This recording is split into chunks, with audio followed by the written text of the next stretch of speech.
Because Wien ever I feel ना की मला बरं नाही वाटत आहे, मला कसं तरी होते, द मोस्ट मराठी फिलिंग कसं तरी होतं आहे.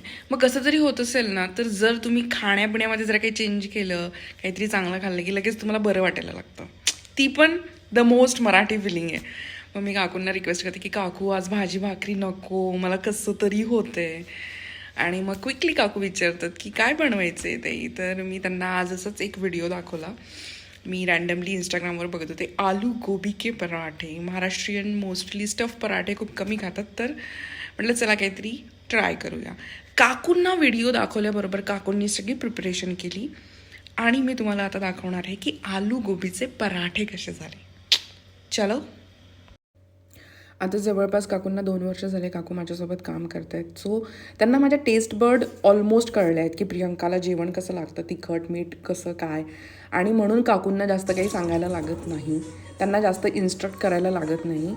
सो मी त्यांना व्हिडिओ दाखवल्यानंतर लगेच त्यांनी प्रिपरेशन स्टार्ट केलं. पहिले त्यांनी पीठ मळून घेतलं, त्याच्यामध्ये बेसिक स्पायसेस टाकले आणि कोबी जो आहे त्याला निवडून घेतलं स्वच्छ आणि गरम पाण्यामध्ये थोडं मीठ आणि हळद टाकून रेस्ट करायला ठेवलं.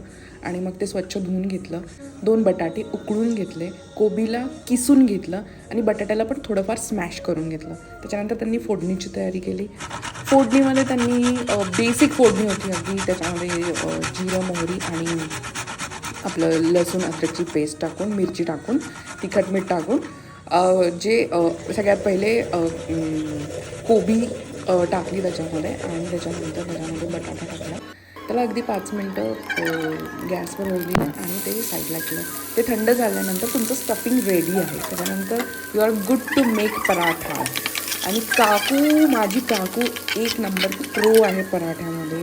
ती जेवण इतकं मन लावून बनवते, म्हणजे ती जेवण असं बनवते की ती तिच्या घरच्यांसाठी बनवते. त्याच्यामुळे ते बेसिक जरी बनलेलं असेल ना, तिखट मीठ टाकून त्यांनी साधी भाजी जरी बनवली माझ्याकडे तरी पण ती इतकी छान बनते. आणि सगळं जेवण ते इतक्या मन लावून बनवतात, इतक्या प्रेमाने बनवतात.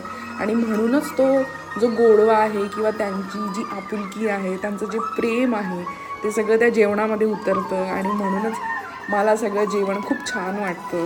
सो बघा माझी काकू किती छान पराठा बनवते आहे. इव्हन ती पनीरचा पराठासुद्धा खूप ऑसम बनवते.